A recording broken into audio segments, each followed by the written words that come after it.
नमस्कार, खिलाड़ी नंबर 1 में आप सभी का स्वागत है। भारतीय बाजारों पर हमारी नजरें रहेंगी, जहां पर पिछले 3 ट्रेडिंग सेशन से लगातार बिकवाली का दबाव। आज निफ्टी शांत है। निफ्टी बैंक में कल के दबाव के बाद एक पुल बैक आया है। करीब 100 पॉइंट ऊपर निफ्टी बैंक आपको दिखाई देगा। इस बीच एक इंटरेस्टिंग डेवलपमेंट, SGX पर 3 जुलाई से FNO का ट्रेड नहीं होता हुआ दिखाई देगा। ये फिलहाल एक अपडेट आपकी स्क्रीन पर आता हुआ। एनीवेज, मार्केट पर अगर आप ध्यान देंगे तो मिड कैप इंडेक्स आज बढ़त में है 70.2 पर, लेकिन एडवांस डिक्लाइन रेशियो अगर आप देखेंगे वो बहुत क्लोज कॉल है। 1.5:1 के आसपास तक का यहाँ पर आकलन बनता हुआ दिखाई दे रहा है एडवांस डिक्लाइन का।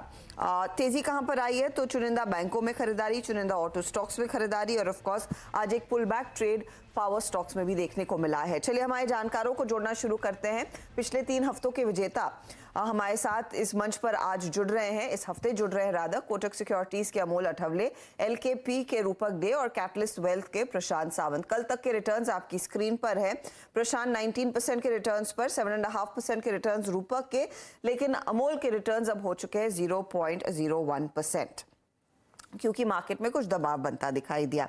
अब फटाफट से मैं एक इंडेक्स पर आपकी कॉल लेना चाहूंगी, फिर आपके ट्रेड्स पर उतरेंगे। अमोल, आपकी अप्रोच क्या रहेगी, क्योंकि कल भी हमने 17,600 को टेस्ट होते देखा है।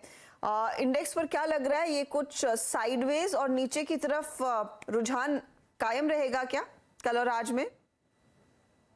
हर्षदा जी नमस्ते। आई थिंक यस, एक मार्केट एक रेंज बाउंड टेक्सचर में ही है। I think fresh up trend तभी बोल सकते हैं जब मार्केट ये रेंज ब्रेकआउट दे सके। तो मुझे लगता है कि अपर बाउंड्री रहेगा जो मार्केट के लिए वो 17,700 रहेगा, और नीचे का हम बेस पकड़ सकते हैं 17,580 560 का। जब तक ये रेंज के बाहर मार्केट नहीं जाता तब तक आइदर साइड मोमेंटम नहीं आएगी, बट चांसेस दिख रहे हैं कि going forward in the near future market 17,700 break करने के चांसेस काफी ब्राइट लग रहे हैं। 17,700 के ऊपर फिर निकलने के आसार बन रहे हैं। चलिए अब ट्रेड्स पर आना शुरू करते हैं, जो हमारे जानकारों ने इनफैक्ट कल और आज में एंजॉय किए हैं।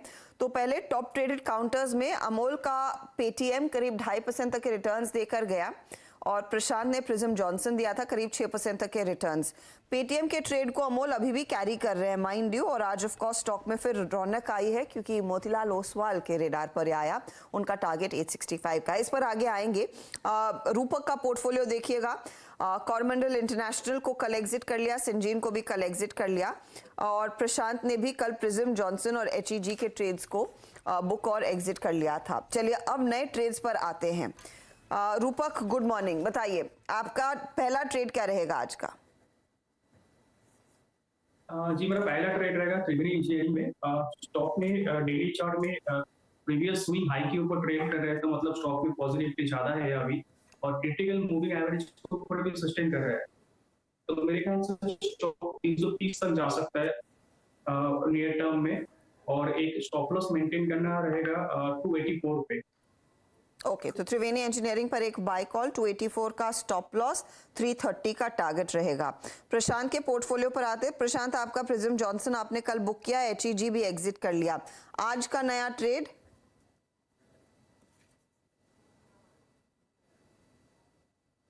जी Harshad ji, good morning and good morning to the panelist and सभी दर्शकों को नमस्कार। गेम के हिसाब से मैंने एग्जिट कर लिया था, फिर से एंट्री उसी सेक्टर में करूंगा। स्टॉक में अलग होगा, ग्रेफाइट में जाना चाहूंगा।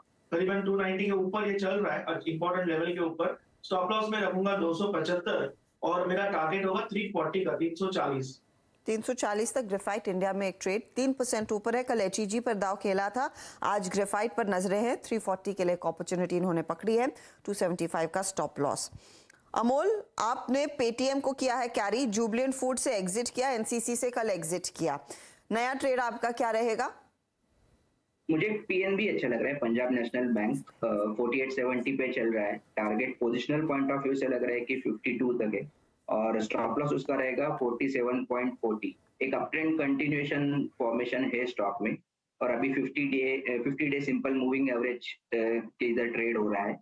मुझे लगता है कि अगर मार्केट यहाँ से रिवर्सल होता है तो PSU बैंक सेक्टर वापस से मोमेंटम में आ सकता है। अब सॉरी, टारगेट दोहराएंगे। 4740 आपने स्टॉप लॉस कहा, टारगेट क्या है? टारगेट है उसका 52 पोजीशन। ठीक है, तो 52 के टारगेट के लिए पंजाब नेशनल बैंक में एक मौका तेजी का बनता दिखाई दे रहा है। तो 3 ट्रेड्स आए हैं, तीनों तेजी के ट्रेड्स हैं। एक एक स्टॉक हमारे जानकार और जोड़ सकते हैं, उस पर आएंगे। लेकिन आज की जो बड़ी डेवलपमेंट है वो टाटा मोटर्स से जुड़ी हुई है, वो आपकी स्क्रीन पर लेकर आते हैं स्टॉक। इस समय टाटा मोटर्स का शेयर नेरली 1% तक की वृद्धि दिखा रहा है। दरअसल टाटा मोटर्स का जो JLR बिजनेस है, यानी कि जैगुआर लैंड रोवर, ये एक बड़ा बिजनेस है कंपनी के लिए। वहां पर हमने देखा था साइंस इंप्रूवमेंट के आते दिखाई दे रहे हैं। और JLR ने दरअसल एक री इमेजिनेशन की रोड मैप पेश किया है, जहां पर कंपनी कह रही है इनका इलेक्ट्रिक व्हीकल्स पर पूरा पुश रहेगा। तो वो आपके सामने अब हम पेश कर रहे हैं। कंपनी ने कहा है कि करीब 15 बिलियन पाउंड, और उसे अगर आप रुपी टर्म्स में कन्वर्ट करेंगे यानी कि 1.5 लाख करोड़ तक का इन्वेस्टमेंट करने वाले हैं अपने ईवी पोर्टफोलियो को मजबूत करने के लिए, उसको पुश देने के लिए। ये अगले 5 सालों में इन्वेस्टमेंट आता हुआ दिखाई देगा। यही नहीं, कंपनी का इरादा है 2025 तक पहली full electric vehicle range rover launch करने का, और 2024 से दरअसल इस ईवी रेंज रोवर की प्री बुकिंग भी शुरू होती हुई दिखाई देगी। कंपनी की तरफ से कुछ और डिटेल सामने निकल कर आए हैं, और वो दरअसल फाइनेंशियल आउटलुक भी सामने पेश कर रहे हैं। नेट कैश पॉजिटिव रहेंगे FY25 तक, ये रीटरेट किया है। पहला टारगेट 24 में था, लेकिन FY25 तक ये नेट कैश पॉजिटिव अचीव कर लेंगे। 2026 तक कंपनी का इरादा है कि double digit EBITDA company post करती हुई दिखाई देगी, और 2039 पर क्योंकि ईवी पर इतना खासा पुश देखने को मिलेगा, कंपनी जीरो कार्बन होने का भी लक्ष्य रखती है।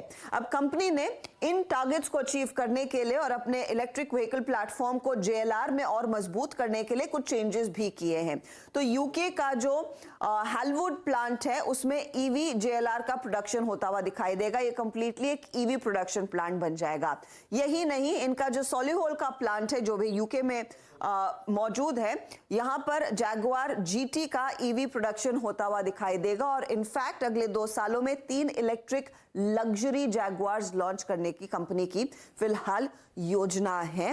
तो कंपनी बेसिकली ये कह रही है कि इनके जो प्रोमिनेंट ब्रांड्स हैं, चाहे वो रेंज रोवर हो, डिफेंडर हो, डिस्कवरी हो या फिर जैगुआर हो, लग्जरी सेगमेंट में हाउस ऑफ ब्रांड्स के जरिए एक पुश आता हुआ दिखाई देगा, जो इनके इलेक्ट्रिक बिजनेस के पोर्टफोलियो को और भी मजबूत करने वाला है। याद रहे कि दिसंबर 2022 तक 3.8 अरब पाउंड का कर्ज कंपनी के हाथ में था, और कंपनी अब अपने इलेक्ट्रिक व्हीकल बिजनेस को और पुश दे रही है, और फोकस रहेगा इनकी जो लग्जरी गाड़ियां हैं उनमें ही सबसे ज्यादा ईवी प्लेटफॉर्म पर निवेश आता हुआ दिखाई दे। इसी पर बात करते हैं और डिटेल में हमारे साथ इस समय दरअसल रिलायंस सिक्योरिटीज के मितुल शाह भी जुड़ रहे हैं। मितुल, बहुत ही इंटरेस्टिंग दरअसल डिटेल कंपनी ने सामने पेश किया है।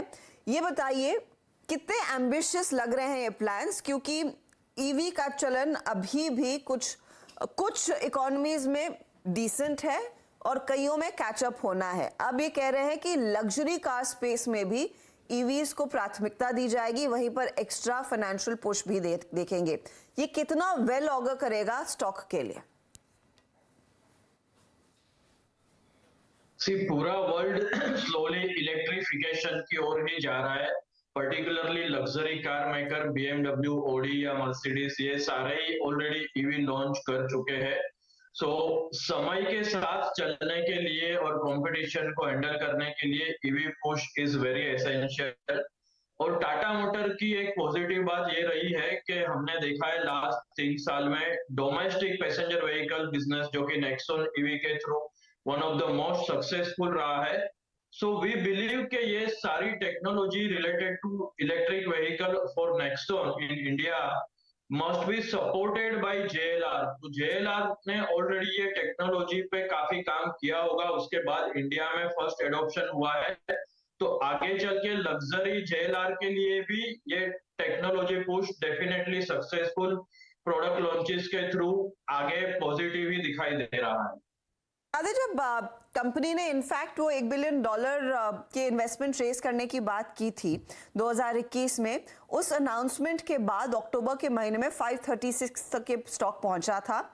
कुछ समय उसने बिताया, फिर करेक्ट होकर 490 पर आया, फिर उसमें तेजी देखने को मिली, फिर करेक्शन आया। तो the stock has seen its fair run of corrections and recoveries as well. Mitul, इस दरअसल प्लान के बाद, क्योंकि कंपनी साफ कहती है कि इनका इलेक्ट्रिक पाथ और एक्सेलरेट होता हुआ दिखाई देगा, यहां से किस तरह के रिटर्न्स बनने के आसार हैं?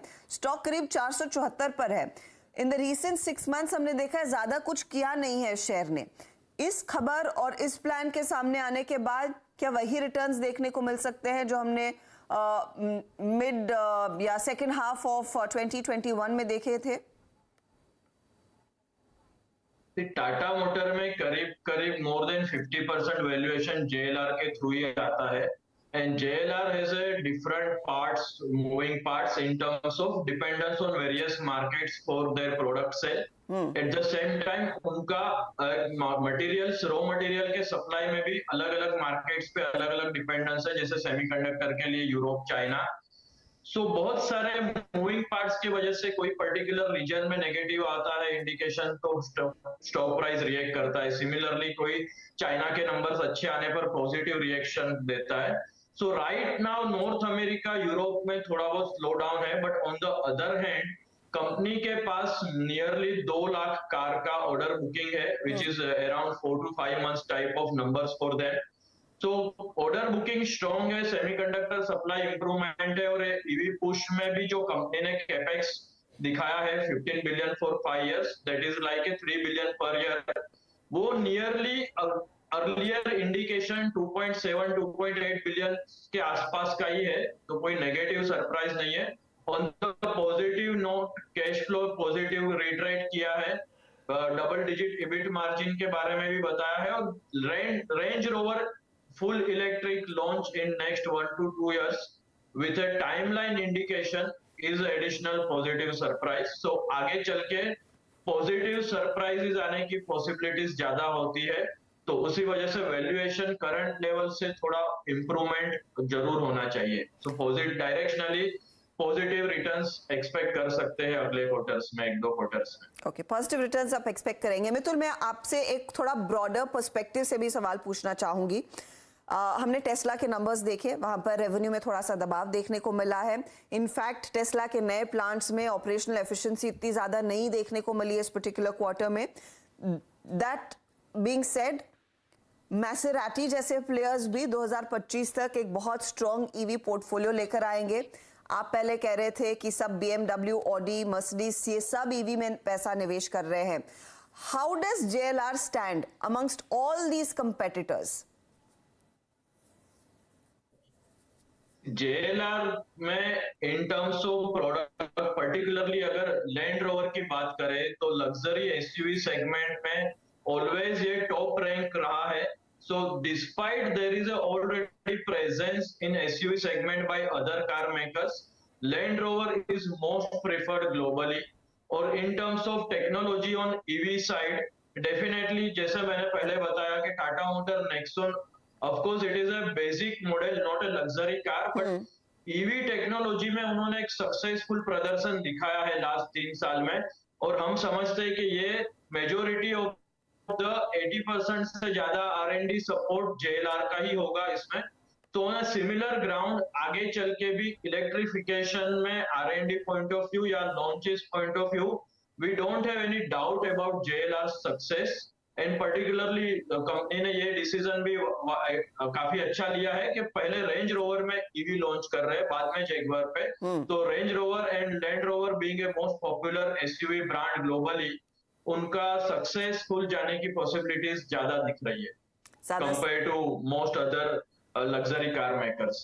मितुल शाह, बहुत बहुत शुक्रिया हमारे लिए समय निकालने के लिए। तो मितुल का मानना साफ है कि देखिए एक बड़ी पहल, एक इम्पॉर्टेंट पहल, और उस लिहाज से स्टॉक में भी तगड़े रिटर्न्स आने की पूरी उम्मीद जताई जा रही है, क्योंकि JLR 50% ऑफ बिजनेस है, और लग्जरी सेगमेंट में ऑफ कोर्स कंपनी अब अपने मसल्स फ्लेक्स करती हुई दिखाई देगी या फिर एक्सेलरेटर पर पाव रखती हुई दिखाई देगी अपने इलेक्ट्रिक व्हीकल पुश के लिए।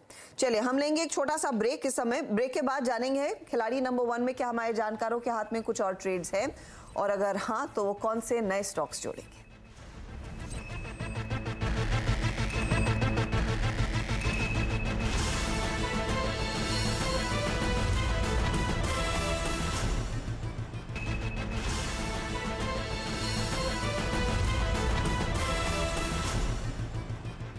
भारतीय बाजार अपनी चाल को सुधारने में लगा है।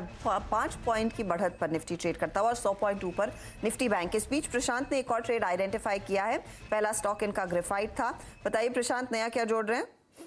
जी हर्षा जी, लेमन ट्री मुझे एक अच्छा वॉल्यूम बिल्डअप दिख रहा है, तो मैं इसमें लॉन्ग जाना चाहूंगा। स्टॉप लॉस रखूंगा 81 पे और जो टारगेट मेरा होगा वो 97 से लेके 100 के आसपास होगा। 97 से 100 के बीच के टारगेट्स के लिए लेमन ट्री पर एक बाय कॉल। आज इन होटल स्टॉक्स में तेजी देखने को मिल रही है। रूपक और अमोल का एक स्टॉक बचा है जो शायद सेकेंड हाफ में आता हुआ दिखाई देगा। चलिए आपके लिए लेकर आते एक रिकैप फटाफट से जो हमारे ट्रेड्स जानकारों ने आइडेंटिफाई किए हैं।